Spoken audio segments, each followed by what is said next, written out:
I never thought I'd end up in a situation like this. I was just trying to help a friend out. 1 week, he said. Just stay in the spare room, keep an eye on the house, water the plants. Easy. What he didn't tell me was that I'd be sharing a wall with the most controlling, petty, overbearing woman I've ever met in my life. The infamous HOA Karen. Now, I'd heard stories, neighborhood legends. The woman who once fined someone for having a slightly crooked mailbox, who reported a 10-year-old for riding a bike too aggressively on the sidewalk, who led the HOA like a miniature dictatorship. I thought those stories were exaggerated. Spoiler, they weren't. It started before I even unpacked my bags. The moment I stepped out of the car and grabbed my suitcase, she was there, like she'd been watching through her window, just waiting. She marched across her lawn like a military commander and stopped dead in front of me, arms crossed. "You're not Steve," she said, narrowing her eyes. "No, I'm just staying for the week. Steve's out of town. I know where Steve is, he told me, but he didn't mention anyone else staying here." She squinted at me like I was a criminal. "I'm just house sitting, that's all." She didn't move. "Did he clear that with the HOA?" "It's his house," I said. "Does he need permission to have a guest?" Her lips pursed. "This neighborhood has standards. We've had break-ins before. We can't have strangers just showing up." I resisted the urge to laugh. I'd barely stepped out of my car and she was already treating me like a threat to society. "I'm not a stranger to Steve." She said, clearly not buying it. "We'll see." And then she turned and walked back to her house like that was the end of it, but it wasn't. Oh no, that was just the beginning. I stepped inside, locked the door behind me, and told myself to brush it off. It was 1 week. How bad could it be? Answer: worse than I ever imagined. That night I got my first warning letter. Not an email, not a text. An actual printed letter slid under the front door with a "neat" from the HOA written at the top. In it, she claimed I had parked 2 inches over the line of Steve's driveway. 2 inches. It wasn't even true, I checked. I literally walked outside with a measuring tape and stood there in the dark like an idiot. I wasn't over the line, but that didn't matter to her. The letter ended with a not-so-subtle threat. "We expect this to be corrected immediately or further action will be taken." I thought about ignoring it, but then I remembered what Steve had said before he left. "Whatever you do, don't get on her bad side." Too late. The next morning, I opened the blinds to see her standing outside again, not doing anything, just standing, arms crossed, staring at the house. I went out for a run, and when I came back, there was another note. This time she was accusing me of leaving the porch light on too long. Apparently, it was a violation of community lighting standards. What does that even mean? At this point, I was starting to get annoyed. So I decided to talk to one of the neighbors, an older guy named Tim who lived 2 doors down. When I brought up Karen, he laughed like he'd been waiting for someone to ask. "Yeah, she's a nightmare," he said. "Everyone here's just afraid to challenge her. She's got the HOA wrapped around her little finger, runs it like a dictator. Once fined a woman for hanging a towel over her balcony to dry." I blinked. "A towel?" "Yep. Said it violated the visual harmony of the neighborhood." He shook his head and sipped his coffee like this was just normal. I suddenly realized I was living in the most passive-aggressive war zone in the country. I tried to stay out of her way. I really did. But it didn't matter. Every day there was something new. Day 3, I got a warning about the trash bins being left unsightly. They were exactly where Steve told me to leave them. Day 4, she accused me of playing music too loudly. I hadn't even played music. I was watching a movie with headphones. Day 5, she knocked on the door at 6:45 in the morning to complain that the lawn hadn't been mowed. Not only was it still dew-soaked, but it also wasn't even overgrown. But she wasn't done, not even close. She started taking photos. I caught her on her phone walking by the house, snapping pictures like she was building a legal case. At one point, I looked out the window and saw her squatting in the bushes across the street with binoculars. Binoculars. This wasn't just about HOA rules anymore. This was personal. I was dealing with a woman who treated power like oxygen, and the HOA, they weren't going to stop her. She was the HOA, and I still had 2 days left in this suburban nightmare. By day 6, I was done pretending this was normal. This wasn't just about community rules or keeping up appearances. This was control. Karen wasn't enforcing guidelines. She was playing judge, jury, and executioner for an imaginary crime I hadn't committed. And I was the unlucky one living in her line of sight. The morning started with a bang, literally. I was in the middle of brushing my teeth when a loud thud hit the front door. I rushed out, toothbrush still foaming in my mouth, only to find a rolled-up notice from the HOA nailed to the doorframe. Nailed. What kind of person thinks it's okay to hammer official paper into someone's wood trim? Karen, apparently. I unrolled it. Another warning. This time for excessive foot traffic and suspicious behavior. Suspicious behavior. I was a guy staying in my friend's house. I wasn't hosting raves or building a meth lab. But in Karen's world, watering plants twice a day apparently meant I was casing the joint. That afternoon, I tried to avoid the house for a bit. I took a walk, grabbed lunch, cleared my head. But even walking through the neighborhood felt like I was being hunted. I passed a house with a friendly-looking couple outside. I gave a small wave. They froze, then waved back nervously, like they weren't sure if I was safe to acknowledge. I stopped and introduced myself, and as soon as they realized I was the guy staying at Steve's, their shoulders relaxed. "Oh, Karen's got you in her sights, huh?" the man said with a grin. "You've got no idea," I replied. "Oh, we probably do," the woman added. "Last Halloween, we handed out candy an hour longer than allowed. She showed up the next day with a printed slideshow and accused us of encouraging sugar addiction in children." I couldn't help but laugh, but the guy just shook his head. "It's funny until it's not. She's relentless. But don't worry, most of us think she's nuts." That helped a little. But the problem was, even if the neighbors weren't buying into Karen's power trip, she was still in charge. Still the HOA president. Still the one calling the shots. And I was still the guest she couldn't wait to get rid of. When I got back to the house later, there were 2 new letters in the mailbox, both from the HOA. One accused me of unauthorized gardening. The other accused me of unauthorized surveillance. I had to read that one twice. Apparently, the security camera Steve had installed years ago, and which had been there the whole time, was now suddenly a threat to neighborhood privacy. She claimed it pointed toward her house. It didn't. It was aimed directly at the front porch and driveway. She wasn't trying to protect her privacy. She just hated that anything was watching her back. I called Steve and filled him in on everything. He started laughing so hard he had to mute himself for a second. "You think this is bad?" He finally said, "She once reported me for having wind chimes. Wind chimes, said it was noise pollution. I don't know how you live here," I told him. "I just tune her out now. She'll run out of steam eventually." But I was starting to think she didn't run out of steam. She thrived on chaos. She woke up every morning looking for a fight, so I decided to stop hiding. That evening I went outside, sat on the porch, cracked open a soda and waited. Sure enough, right around dusk I saw her blind shift. She was watching. Again, I waved. She didn't wave back. 10 minutes later, she was marching across the lawn toward me. "I need to speak with you," she snapped. "Go for it." "I've reviewed the HOA guidelines thoroughly," she said, holding up a stack of printed papers. "And you've broken at least 7 rules this week." "Not my house," I replied calmly. "That doesn't matter. The HOA governs all activity on the property. Actually, according to the HOA charter, which I read, by the way, you have no authority to enforce any penalties without an official hearing. Also, I'm not a resident. I'm a guest. That's fully within the rights of the homeowner." She blinked. I could see the gears grinding behind her eyes. "You think you're clever." "No, I just think I'm tired of being harassed," she scoffed, clearly offended by the word. "This isn't harassment, it's order. You nailed a notice to the front door." She didn't respond to that. Instead, she turned around and muttered something about calling an emergency board meeting. I thought that would be the end of it. It wasn't. At 9:45 that night, I heard voices outside. I looked out the window to see a small group, Karen and 3 other people, standing in the driveway with flashlights and clipboards. They were doing what she called a surprise property audit. Yes, in the dark, with flashlights, like they were on a ghost hunt for rule violations.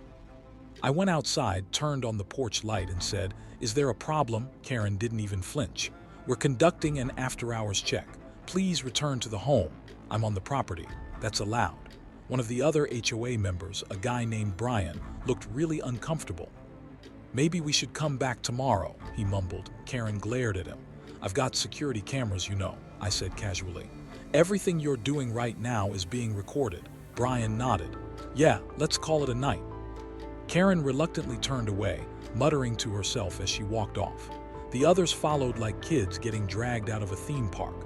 I went back inside, locked the doors, and sat on the couch trying to process everything. It was 1 week. That's all it was supposed to be. Now it felt like I'd been drafted into a psychological war over tulips, porch lights, and imaginary laws. And the craziest part, I still had one more day, and Karen had one more surprise. Because the next morning, I woke up to find my car gone. The next morning started with silence. Too much silence. It took me a minute to realize what was wrong. No birds, no breeze, no humming AC units, just this weird, almost eerie calm outside. Then I walked out to the driveway, and my car was gone. At first, I thought maybe it had been stolen. But the more I looked around, the more I noticed something wasn't right. No broken glass, no signs of forced entry, just a small, neatly folded piece of paper tucked under a rock on the edge of the driveway. I picked it up. It was a notice of towing due to violation from the HOA. I blinked. Read it again. Karen had my car towed for a parking violation. I parked in Steve's driveway, like a normal person.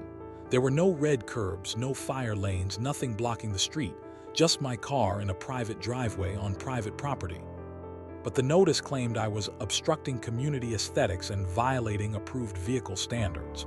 What even was that supposed to mean? I tried calling the number listed, but no one answered.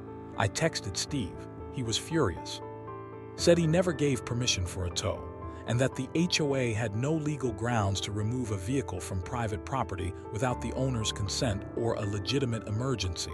Still, my car was gone, and you can probably guess where I went next, straight to Karen's house. She was out front, watering her already perfect flower beds, acting like it was just another sunny day in suburbia. I didn't bother playing polite. "You towed my car." She looked up, smiled like she was greeting an old friend, and said, "Oh, you must have seen the notice." "Yes." "You violated Section 14C, improper vehicle appearance." I stared at her. "Improper appearance? It's in the bylaws. Vehicles must maintain an orderly and polished presentation at all times. Yours was dusty. She had my car removed because it was dusty." "Karen, you can't tow someone's vehicle from private property without consent." She raised a smug eyebrow. "I can, and I did. You can contact the towing company to retrieve it. Should be about $300. I clenched my jaw. "You're going to reimburse that," she laughed. "Oh, I don't think so. Maybe next time you'll wash your car before visiting a neighborhood with standards." That was it. I was done playing defense. I walked away without another word because anything I said then would have gotten me arrested. But I had a plan, and it didn't involve arguing with her anymore. It was time to go nuclear. I spent the rest of the day gathering everything I needed. Documents, photos, video footage from the cameras Steve had installed, even timestamps from the tow truck showing they'd removed the car at 4:12 a.m. without a single warning. Steve gave me remote access to the HOA's public documents too, and buried in there, a gem, turns out Karen had overstepped her authority. The HOA president could recommend tows but not authorize them. That required a vote from the full board, something Karen skipped entirely. Even better, there was no record of a vote, no emails, no meeting minutes. She acted entirely on her own. That night I called the tow yard, paid the ridiculous fee, and got my car back. But I wasn't done. I emailed every HOA board member. I attached the footage, the documents, the bylaws, and a full timeline of what happened. Then I CC'd Steve, a couple of longtime residents I had spoken to, and a local real estate attorney Steve had on speed dial for moments just like this. It was a professional, factual takedown. And then I waited. By morning, the HOA message board was on fire. One of the board members, Brian, the same guy who had looked uncomfortable during the flashlight audit, replied publicly, "We were not informed of this towing action. It was not authorized. We are launching a formal investigation into the misuse of HOA authority. We apologize for the inconvenience caused to the homeowner's guest." Karen didn't respond publicly, but she definitely got the message. Later that day, as I stepped outside to get the mail, she was in her driveway. She glanced at me, and for the first time she looked nervous. Her smug expression had cracked. The queen of the cul-de-sac suddenly didn't feel so powerful. I didn't say a word. I just gave her a little wave and walked back inside. The HOA held an emergency meeting that evening. Steve dialed in remotely from his trip. I attended in person. Karen was there, of course, seated at the head of the long folding table like she was presiding over a Supreme Court case. But the mood had shifted. No one deferred to her. Brian presented the evidence. I backed it up with everything I'd collected. The other board members listened quietly, and when Karen tried to interrupt, Brian shut her down. "We let you act as president," he said calmly. "But that doesn't mean you're above the process." Karen scowled. "I followed the guidelines." "No," said one of the other board members, a woman named Deanne. "You didn't. You created your own." The room went quiet. Then, in a single unanimous vote, they suspended her from acting in any executive HOA role until further notice. She could still attend meetings, but she had no more power, and just like that, her little HOA empire collapsed. But of course, Karen wasn't done. The next day, she retaliated the only way she knew how. She reported me to the city. The knock came early, too early. I opened the door half asleep to find a man in a neon yellow vest and a city clipboard in hand. Behind him, a white city truck idled in the driveway. "Are you the homeowner?" he asked. I shook my head. "Just visiting. The owner's out of town." He flipped through his paperwork. "We received a complaint about unpermitted construction work happening on this property." I blinked. "What construction?" "Backyard modifications. Something about structural additions without approval. Says there's an active building project here." It hit me instantly. Karen. This was retaliation, plain and simple. I led him around back.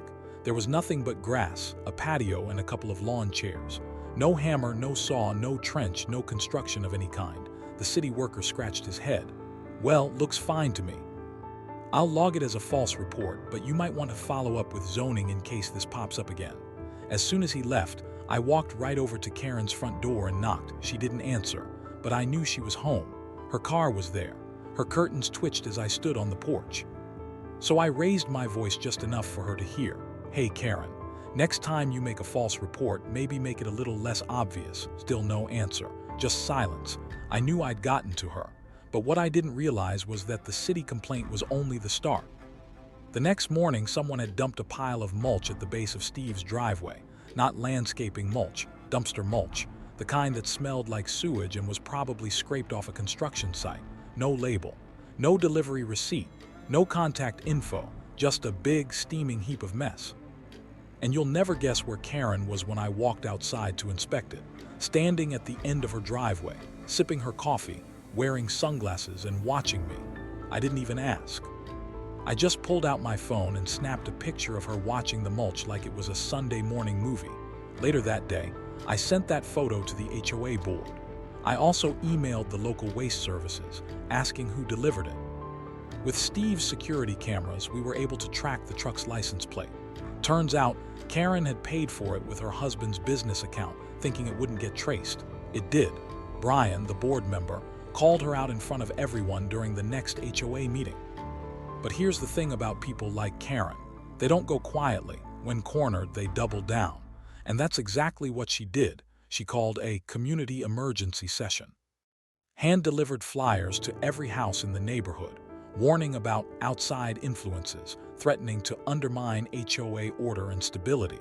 The meeting was ridiculous. There she stood in the middle of the community park, rambling about invading forces, HOA enemies, and people who were out to destroy everything we've built. And by people, she meant me. I sat in the back just watching her melt down. People looked confused, some uncomfortable, others embarrassed. Steve had warned me about this. Karen always thought she was fighting a war. If there wasn't a real enemy, she'd invent one. So I let her rant. Until finally, an older resident named Marjorie stood up. "Karen," she said, loud enough for everyone to hear, "you told my husband he couldn't plant tomatoes because they clashed with the neighborhood aesthetic. Maybe the real problem isn't the guests staying at Steve's house. Maybe it's you." You could hear a pin drop. Karen tried to laugh it off, but Marjorie wasn't done. "You threatened to fine us for having a bird feeder." "A bird feeder, Karen." Now the whisper started. "She fined my kids' lemonade stand. She called the fire department because my grill was too smoky. She wrote me up for having wind chimes." It was like a dam breaking. All these homeowners who had silently put up with her nonsense for years finally started talking, and I just sat there smiling, because the monster she'd created had turned on her. Karen stormed off before the meeting ended. She didn't even wait for her usual self-congratulatory round of applause. By now, I figured I was close to the end of my stay. Steve would be back in 2 days and I'd be heading home, but Karen wasn't quite done. Nope. She had one last surprise in store. That night, the sprinklers went off in the backyard at 1:30 a.m., which was odd. Steve had them set for 6 o'clock a.m. I went outside and sure enough, someone had tampered with the control box. The settings were all changed and the cover was left cracked open. I checked the side gate, unlatched. The next morning, I reviewed the camera footage. At 1:12 a.m., a figure crept through the side yard wearing a hoodie and gloves. The camera wasn't perfect, but it caught enough detail: short stature, blonde hair sticking out of the hood, and leopard print slippers. Karen's signature look. I forwarded the footage to the HOA, along with a timestamp and statement. An hour later, Brian called me personally. "We're taking this seriously," he said. "Tampering with property and entering someone's yard without permission. That's a line she's crossed before, but never with this much proof." They wrote her a formal warning. One more violation and she'd be cited and fined, possibly charged. The look on her face, that was worth every ruined tulip. But of course, it didn't end there. If you enjoyed this story and want to hear more wild, real-life HOA drama, don't forget to hit that subscribe button. Every new subscriber keeps me motivated to dig deeper, write more, and bring you even crazier stories. Your support means the world. It's what keeps this channel going strong. So stick around because we've got way more chaos coming your way. 2 days later, I came home to find a sign posted on the edge of my lawn. The sign was hand-painted, big red letters on white board, hammered into the grass, just past Steve's property line. "This area is under HOA surveillance. Trespassers will be prosecuted." Except, Steve's house wasn't under HOA jurisdiction. Karen knew that. Everyone knew that, and yet here we were, another bluff, another stunt. It wasn't even subtle anymore. It was pure intimidation. I wasn't even mad at this point. I was impressed. This woman had more nerve than a Vegas poker table. I took a picture of the sign and texted Steve. He was due back that afternoon. He replied instantly, "Take it down. If she says a word, tell her to take it up with my lawyer." So I walked right over to the sign, yanked it out of the ground, and laid it neatly against the side of her garage. I didn't damage it, didn't throw it out, didn't even write a note. Just returned it like you would a lost sock from the laundromat. She saw me through the window, face pressed to the glass like a hawk tracking prey, but she didn't come outside. Maybe she sensed she was running out of ammo. Steve got home later that day. When he saw the yard, he didn't say much. Just stared quietly at the tulip beds, the patched-up lawn, the power-washed fence. Then he turned to me. "She really went full Karen, huh?" "Full Karen," I nodded. Capital K. The next morning, we got a knock on the door. Karen, no clipboard, no sunglasses. Just her standing there like someone had forced her to show up. She didn't look smug. She didn't even look mad. She looked nervous. "Steve," she began, fake sweet. "I just wanted to clarify some things before you hear rumors." He crossed his arms. "You trespassed on my property at night. You filed a fake construction complaint. You made the last week of my friends stay here miserable. What else am I supposed to hear?" Karen's face twitched. "Well, and now you're knocking on my door," Steve interrupted. "What do you want?" Karen looked at me, then back at him. "Maybe we got off on the wrong foot. I think we should all sit down and have a civilized conversation." Steve narrowed his eyes. "Why?" "So you can spin it your way before the HOA board votes to put you on probation." Her fake smile cracked. "You have 30 seconds to leave my property," Steve said calmly. "Next time, I'm not giving a warning." Karen's mouth opened, but she couldn't come up with anything. She turned on her heel and walked away. And just like that, it was over, kind of, because the fallout came quickly. The HOA board had finally had enough. With the footage, the mulch dump, the false reports, and now the nighttime trespass with the sprinkler box, Karen had racked up enough violations to trigger full disciplinary action. She was fined $2,500 for multiple rule violations and formally removed from the board. That hit her where it hurt the most. Karen didn't care about the money. She cared about the control, the power, the clipboard. Without the HOA badge, she was just another neighbor, only now, a disgraced one with a bad reputation and a stack of written complaints. 3 weeks later, the for sale sign appeared in her front yard. No announcement, no goodbye, no going away brunch. She packed quietly. Moved out one rainy Tuesday morning while most people were at work. Just like that, Karen was gone, but her legacy, oh, it lived on. The HOA board restructured. Brian was elected president. He rewrote the enforcement rules to include better homeowner protections and made it clear, no more tyrants. Steve hosted a backyard BBQ to celebrate, his first in almost a year. Marjorie brought a pie. Tom grilled burgers. Even the guy Karen had fined for having curtains the wrong shade of beige showed up with a six-pack and a lawn chair. And me. I stood by the grill, laughing with people I barely knew a week ago, neighbors who now saw me not as a visitor, but as the guy who finally gave Karen a taste of her own medicine. Steve raised a beer and gave me a nod. "You're welcome back anytime." I nodded back. "Just don't leave me with a dictator next time." We both laughed. And for the first time in a week, it felt like peace had returned to the neighborhood. No surprise inspections, no mystery mulch, no half-baked signs threatening lawsuits. Just music, good food, and normal people enjoying their homes in peace, which is all anyone really wants. So if you ever find yourself living with an HOA Karen, here's the truth. You can't out-crazy them. You can't reason with them. But if you stay calm, document everything, and push back the right way, they eventually self-destruct. And if nothing else, sprinklers always help.